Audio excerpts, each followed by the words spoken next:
Good evening, everyone, including to our panel, and welcome to the pitch presentation of our upcoming film, Live as It Is. My name is Haben, and today with Imani and Vanessa, we will cover everything from the plot to production details, marketing and distribution. Production company, Universe 87 Productions, is a London-based production company dedicated to create a compelling story that will resonate with audiences worldwide. Presenting the project is a team of producers with Emmanuella and Vanessa as executive producers and myself as a producer, and we will ensure seamless execution at every stage of the film process. And together, U87 Productions is ready to bring to life our project, forming a compelling narrative that explores the complexity of personal growth in the modern world. So our film is titled Life as It Is. The tagline is, in the chaos of adulthood, friendship remains the anchor. And this is our poster as of now. It's subject to change, but this is the concept. So our logline is, a group of friends drifted apart, find their way forward at a birthday party where they have difficult conversations about life in their 20s. And so the synopsis, there's a longer version in our prospectus, but at its core, Life as It Is intimately explores the intersecting lives of four friends brought together by Grace's birthday, her 25th birthday. Grace, teetering on the edge of a quarter-life crisis, grapples with uncertainty about her personal goals. As her university friends gather to celebrate, their own struggles and triumphs come to light, setting the stage for an emotionally charged evening. We follow Rob, recently celebrated for his financial success but embroiled in a scandal, Chad, seemingly stable in his career but yearning for genuine connection, and Mariah, successful in her profession but facing the consequences of a hasty marriage. Throughout the course of the evening, Grace's birthday celebration becomes a crucible for introspection and transformation. As conversations unfold and emotions run high, the group confronts their insecurities, fears, and unfulfilled desires. Yet, amidst the turmoil, they discover a renewed sense of hope and solidarity in their shared experiences. Okay, so now I will just take you through a brief description and background of each character. So we're starting with Grace, who is our protagonist. She is a mid-20s aspiring lawyer. Currently single, Grace focuses on her career, which has led her to pursue legal opportunities in social impact with aspirations to work for the United Nations. She graduated as a top university student where she was elected most likely to succeed.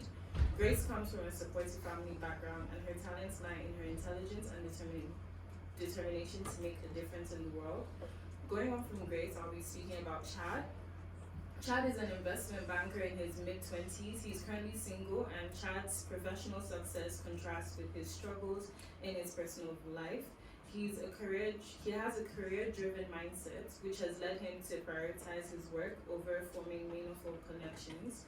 With a solid education and a reputation for organization skills, Chad excels in his field, though his emotional detachment poses challenges to his relationships and personal happiness. Mariah, who is our third character, is a successful software engineer in her mid-20s. Mariah's marital status is a bit complicated at the moment, having married hastily at a young age for immigration purposes. Despite her professional achievements, she regrets her decision to marry and grapples with the consequences. Going on to Rob. Rob is in his mid-20s and he's a financial TikTok star known for his expertise in personal finances.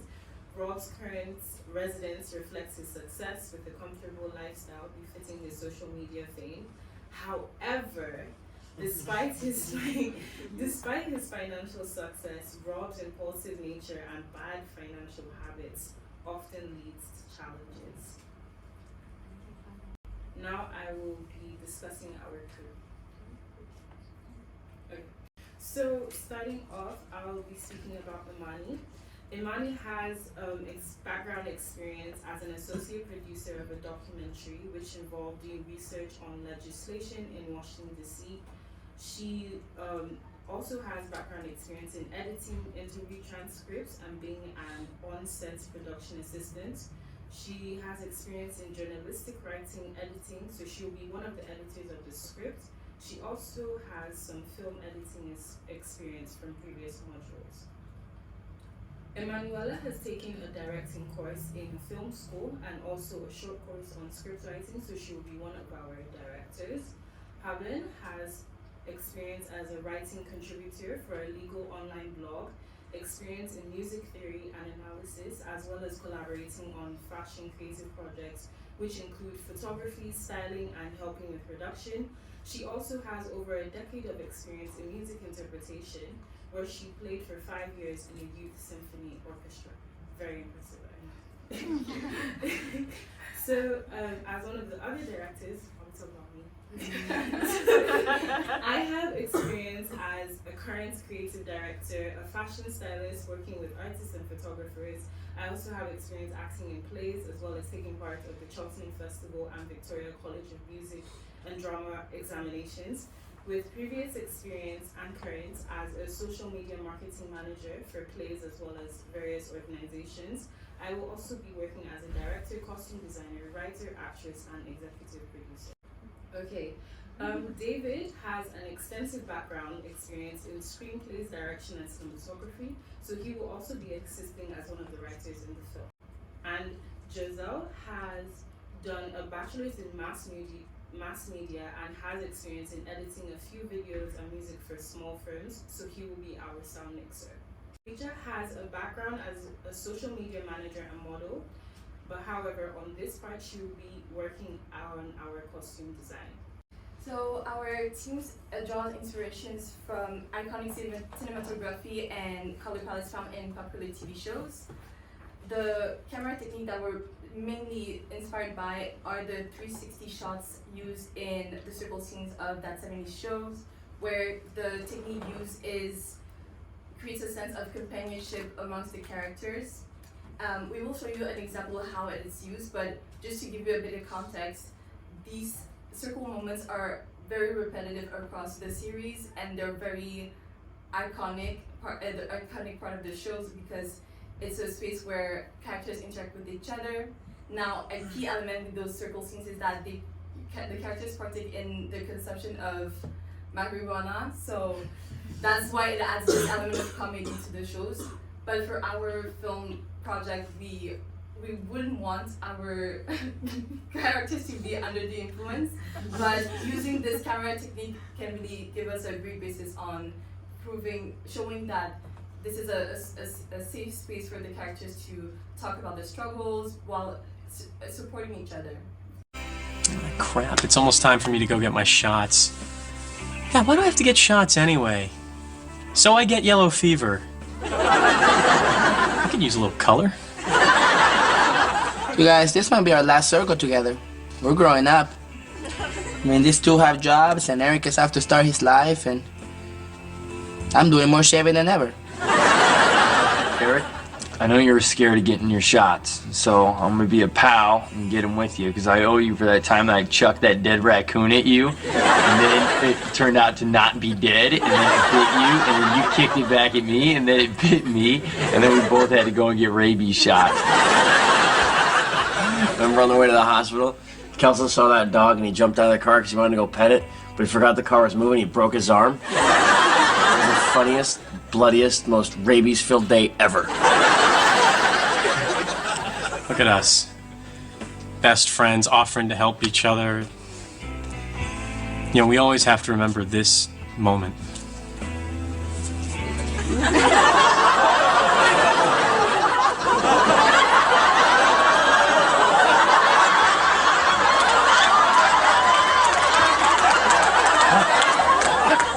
Upstairs, now! I am in huge trouble.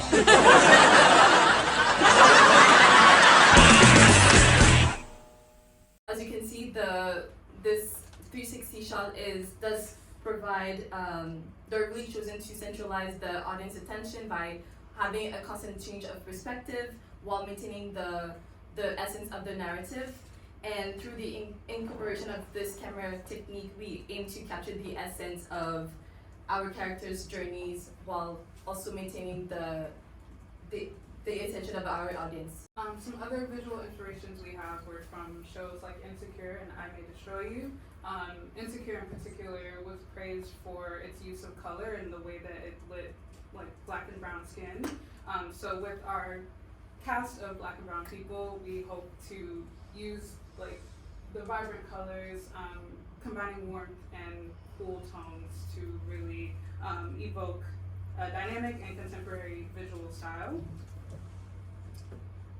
In terms of financing, we are seeking film production financing in the amount of £100,000. This breaks down to £20,000 for wages and fees for meeting locations and any transportation costs during the pre-production stage, £50,000 for wages, equipment, location costs, and craft service during principal photography, £20,000 for wages and editing, wages for editing, and any time spent doing reshoots and post-production, and then £10,000 for marketing and distribution. So any paid media costs or influencer marketing, costs for going to distribution meetings and things like that.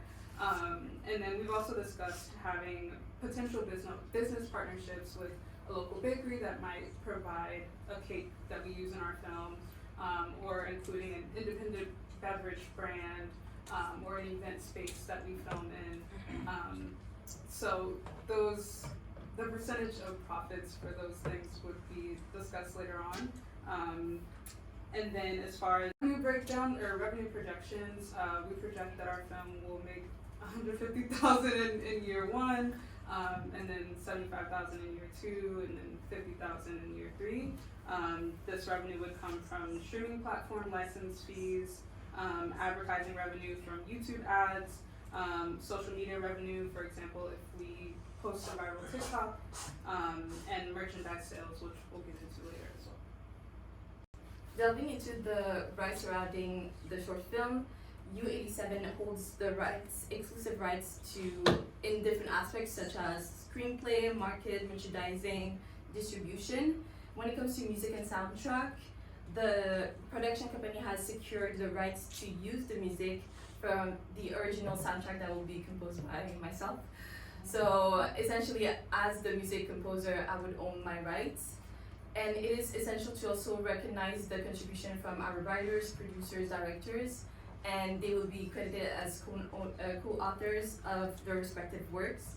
And as co-authors, they will share a specific ownership percentage that would be outlined in our agreement contracts. Cool. So in a landscape where representation is super important, we believe that Life as It Is stands out as a unique offering. While there has been an increase in representation of Black, Asian, and minority ethnic characters in television, it's not the same for film. So our film fills this gap by depicting people of color navigating their mid-20s, offering a perspective that is often underrepresented. And we believe that Life as It Is very relevant within the current cultural landscape. Through its authentic storytelling and diverse cast, our film speaks to a broad audience, inviting viewers to see themselves reflected on screen and engage with stories that are both universal and uniquely their own. When considering our film, it is important to examine comparable works in the industry, and these films and series have not only similar themes, but they have also achieved significant success. As you can see, multiple shows have over 95% of positive reviews, professional critics also. And all the stories have a wide variety of topics, and we believe that Life as It Is aligns with those thematics, while also making a great addition to the landscape of contemporary storytelling. And when it comes to the planning, the production timeline, we estimate at least 4 weeks starting from today, with the filming scheduled in late February. We have already discussed the idea development with, we're still securing the location, equipment, script, but end of February we should be ready to execute the shots. And starting March, we would be in the post-production phase with editing the raw footage, composing and arranging the soundtrack and music. And prior to the University Film Festival, we would start and shift our attention to marketing and distribution, from press interviews and social media campaigns. And Okay, so marketing. So our current marketing plan consists of a social media campaign with product-based content being displayed on Instagram and memes and fan edits being displayed on TikTok, as well as behind-the-scenes footage being showcased on our YouTube. We plan to advertise our film by also using posters and putting them up in tube stations around London. These posters will contain a QR code that will take you straight to our various social media accounts, and a sign-up form for our newsletter to keep you up to date with all things concerning the film and its upcoming release. We will also be having a press tour after the release of our film trailer. Influencer marketing is also an aspect of marketing that we will be utilizing by partnering with influencers for sponsored content relating to the film. Now, in merchandising, we will be creating Life as It Is t-shirts, tote bags, and stickers. During festivals, we will have pop-up stands where this merch will be sold. We will also be partnering and collaborating with other brands and artists to create exclusive merchandise and/or promotional items. We also see this as an opportunity to be able to partner with a cake shop for us to get a customized little accomplishments, as the film Life as It Is focuses on the accomplishments of life. So an example of this would be a cake saying congrats on the new job. So as of now, we plan to put our film on YouTube and Vimeo, and then ideas that we were thinking about for streaming platforms were Amazon Prime, Netflix, Hulu, BBC iPlayer, and BFI Player. Really quickly, we also plan to submit to some film festivals such as the Glasgow Film Festival, Edinburgh Short Film Festival, Edinburgh International Film Festival, and Sundance Film Festival. Some risks to distribution include foul language in the script. Mental health issues will be discussed in the film. Alcohol will be present in the scenes. We're thinking about pretty much accusing Elon Musk and Nick Cannon of being deadbeat fathers, so there's a risk Elon Musk there. and Nick Cannon. All right, as being what? Deadbeat fathers. Okay. Oh, that's fair enough. You've got 3. And there could be violence between two characters. So for these reasons, we believe the film will be classified as 15 by the BBFC guidelines and as PG-13 in the US. So we just want to say thank you for joining us. We're thrilled to share our project with you, and we look forward to bringing it to life on screen with your support. Now we invite you to ask any questions you may have about the film, production process, or anything else you'd like to know.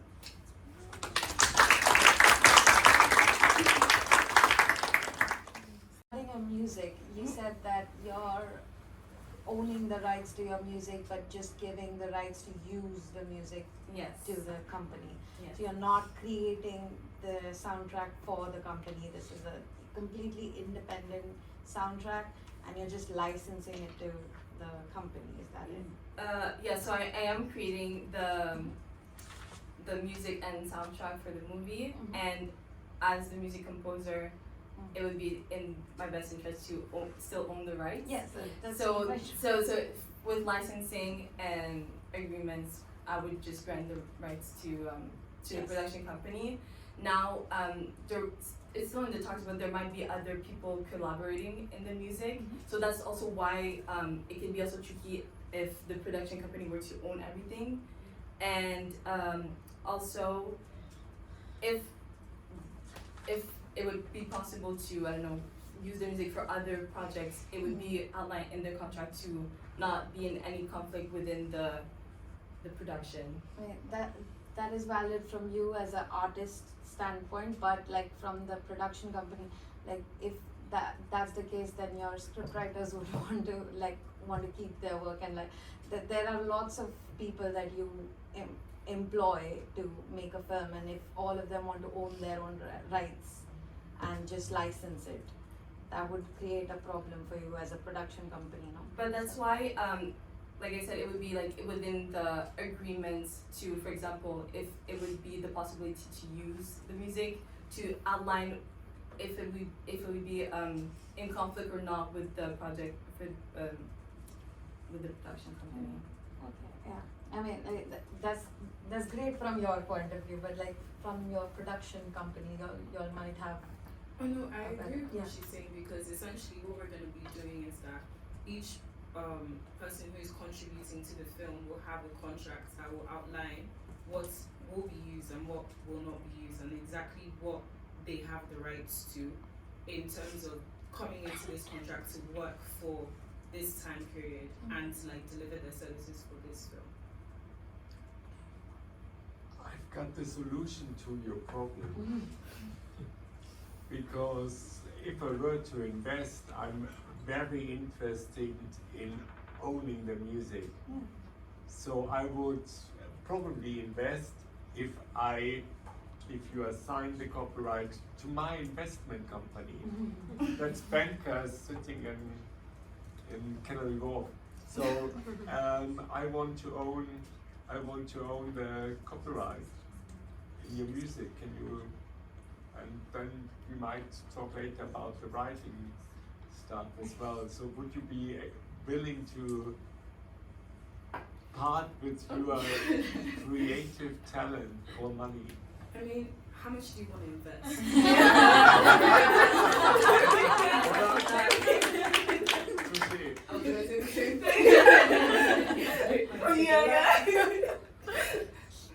I might be interested in just buying the music, but I'm a nice person, so I will license you to use it. I mean, would you want a soulless corporation to own your music, or would you want a creative company to own your music? I mean, from that perspective. That's a good question. I think it's. I think from a creator's perspective, it would be best for them to retain their own works, and how Universe 87 production comes along is it gives the avenue for artists to display and convert these various works in a compelling way. So it's the interest. So even though we're trying to promote the interests of this film altogether and make it an investable product, we still need to understand the particular interests of Universe 87. So whichever avenue allows for this particular art and this particular artist to have their works promoted and protected, that would be the best. So if you found a willing investor who gives us, as we are selling, or as we are giving him an indefinite license, depending on the nature of agreement that we might have, if we find it in our best interest that it will still protect the creativity and the spirit in which it was, while still giving us sufficient financial incentive. So it's not set in stone. It's not set in stone, and it doesn't necessarily need to be set in stone, because each and every production unit and the reasons as to why they do what they do is essentially different. I mean, Queen is selling off their back catalogue for 1 million. They'll sell for anything. Sell. But it's interesting what you're saying, because I think it goes to the ethics of the production itself, that it's something you want to preserve. Is that sort of correct? And I don't know. Girija is not here, is she? So I don't know what she's doing with costume, and I don't even know if this would be part of it. But I thought maybe it's a pre-production question. I don't know, but I thought what you were doing with color is really interesting, and actually exploring how the sort of mainstream look is in itself problematic, and so really changing the whole colors of the film as part of what the message you're trying to convey. So color being actually part of part of the narrative in a way. But what are you doing in pre-production, Emmanuella? So far, the contract. You're looking at the contractual issues, yeah. So this sticky licensing question. I guess that's interesting for you because in a way having all of that settled is also part of the certainty with which you're presenting to investors. So just to add, because maybe it's better for you and for all the writers to put your creative works into Universe 87, and Universe 87 is in a better negotiating position than me. So like a co-op. Yes, I think this goes to the heart of your question. Yes, It's really, there is some protection within having a production company to protect them from evil investors. Yeah, go back to the point that Joe made about the use of colour. I know you talked about use of lighting on your skin tone, and obviously you and I mean, I'm Irish, it's taken me 25 years down here to go this colour. I started off with blue. You and I would need to live very differently, and I love that you're thinking about that. And I wondered whether there's thinking also where you talked about the potential for product placement with the bakeries and things like that. Is there an angle in there somewhere to work with a makeup company who specialise in dealing with darker skin tones and away from the mainstream paleness, who then you could do some of your behind the scenes videos on YouTube could be about that, and then you could get them to sponsor that. And there are a number of different things which your pre-production crew could very much be all over the contracts on that. Vanessa's doing marketing, So in terms of with our marketing as well, I've been researching and looking at makeup creators who would be willing to collaborate with us, because we're still a growing film production company. But I've found a few who are willing and who specialize in catering to darker skin tones, and so we have that. And so it's part of your behind the scenes. Yeah. I think that's great. Great point. Oh, that's really good. Yeah, she's got one. Coming back to the licensing part, it's not just about the investors. From whatever little experience I have, and if you might correct me, from what I understand, these streaming platforms also, Netflix, Prime Video, they have a pretty standard position. You are a very small production house starting out new. They will say, oh, your artists have not licensed or sold their rights to you, we're not going to buy them. Because we will have streaming problems later. What if your artist comes and says, I know this was cut out from the film, I have a problem with it. We don't want to deal with all of that. So we want to see that your individual artist contracts, and we want to see that you have all the rights and you are giving all the rights to us. They don't negotiate with small scale producers. So how are you going to deal with that? Maybe your marketing, distribution and pre-production legal questions can also address that. But it's good that you're thinking from the artist's perspective, because more artists need to think from and we always hear stories about artists just wanting to be represented or just wanting to be on a new project and essentially selling all the rights to their masters, not able to get it back. And it's so, because we need this control to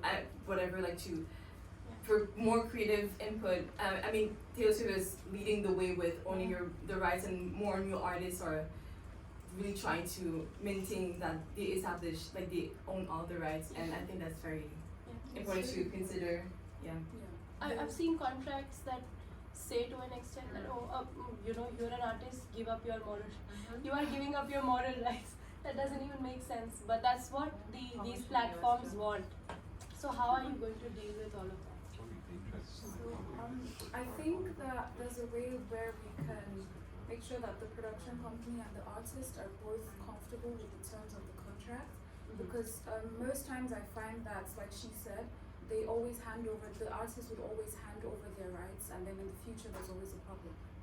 So we would then, where both parties are very happy about it. No, that's completely okay. But when you say you want to sell it to or stream it in platforms like Netflix, what are you gonna do then when they don't buy it? I believe that's something that obviously I'm very big on when we get to that bridge we'll cross it. But to answer your question, I think it will be something that if it's what our production team really sees will be best for our film moving forward, we'll call the artists that had contributed to us back and we'll have a discussion, an open and authentic discussion with them, letting them know that this is where we're trying to get to. This is the kind of scale it can bring for your creative work, but are you willing to go through this process with us? If they're not, that's fine. We'll look for a way to work around that. Wow. And then also, we have to consider the quality of the work and how it may be assessed from a value perspective, and how long we'd want to engage with these particular streaming services for and on their particular platforms. So even though, let's say, we negotiate for a contract and we have 35-year or 50-year license, I doubt whether Netflix would have a problem if we'd have our movie on their platform for, let's say, like a decade, when all of them are standard across the board. So those are some of so it's about balancing the value proposition and then also understanding the quality of the work in hand, because if I come to you with a proper quality and we already show you that we have the market for this, you would have to balance and then say, yes, I would want to tap into this market and then stay there for some time. That's good way of thinking. Yeah.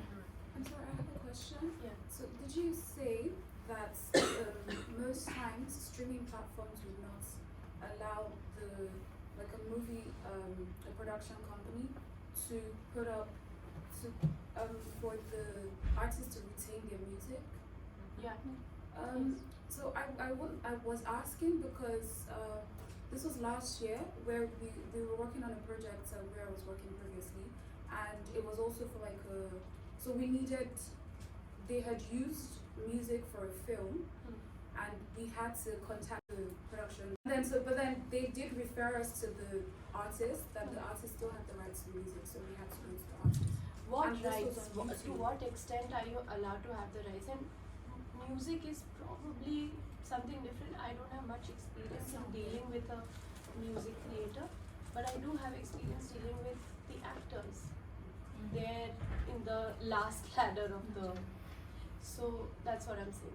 So that's why I said, correct me if my experience is, if what I'm saying is wrong. But that's usually what I've seen in contracts. That and even when lawyers negotiate for artists or for the production houses, they clearly say that, this is a clause we can't help negotiate because this has come from the streaming platform. You want to stream it. If you want to reject Netflix, what are your other ways?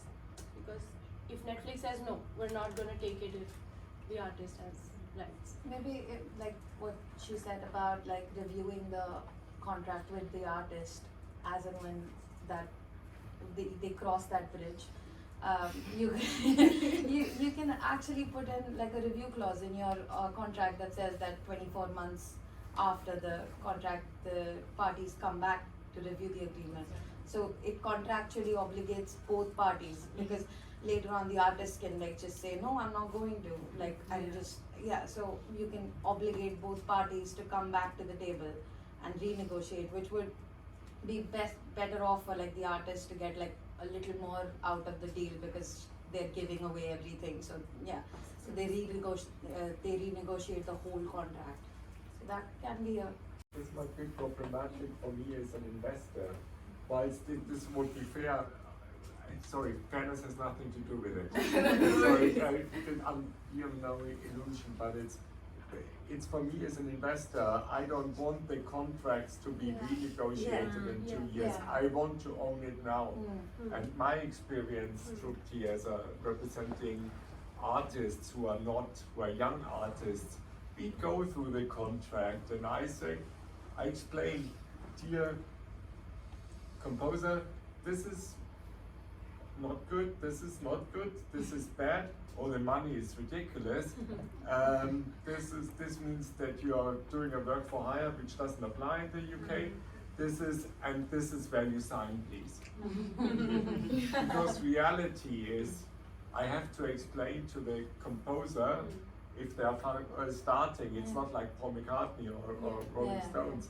If it's someone who is starting, we do, and you do not want to get a reputation as being difficult, because this, then you get blacklisted. Then The people industry know is way smaller than we think it is. And they call, hey, Tom was difficult. Okay, we will not hire Tom. Yeah. And Tom, by the way, 10 years later, he is doing extremely well as a composer, working on big advertising things, and he can ask for things now. But when we did the first contract, it was literally like that. I explained every clause to him, and at every clause I said, this is not good for you, this is not good for you. And sign here. I have a young German, it's the same in Germany, I have a young German artist, and the contracts in Germany are even worse than in England. It's really unfriendly, but it's, you know, and the money is ridiculous, but you need to get your name out on Spotify, and you need to get the support of a label in order to get a name for yourself to make money out of life. Sure. COVID permitting. But it's really, I'm a big fan of copyright, and I would urge you to keep copyright, and it's your talent, it's your work, it's your personality. I'm afraid when I work for the other side, for the industry side, I do exactly what I said, what I offered you. I want not a license, I want an assignment of copyright, and in my gracious nature, I give you a license to use your own work. That's unfair, but that's how it is. Sorry. It's about understanding your product and amortization in the long run. If I can justify that to you and then say, this product for this number of years will be commercially viable to this particular extent, based on how we perceive our audiences, then if you were to give me such an offer, I would give you the information there. So I think one of the most underrepresented sides when it comes to film and intellectual property is this aspect of valuation and understanding the business aspect of, because that's what you're after. Yeah. And we're trying to reduce our risks as the artist, and you're trying to reduce your risk as the investor. So how well are we able to put this product in a way that can be put up there? So once we bridge that gap, I think it would be best for all parties, so that they can understand, if I'm going there, this is the nature of product that I have, and this is But inherently, film is also a risky business, in that you might have the same template and with this surpassed products, but in and of itself, the audience may not perceive it the same way. So there's an element to it where it is not down to the valuation, but also to the creativity and understanding of human aspects that can't just be written down on a piece of paper in numbers. So it obviously helps that the quality of your film looks fantastic. Thank you so much. Thank you.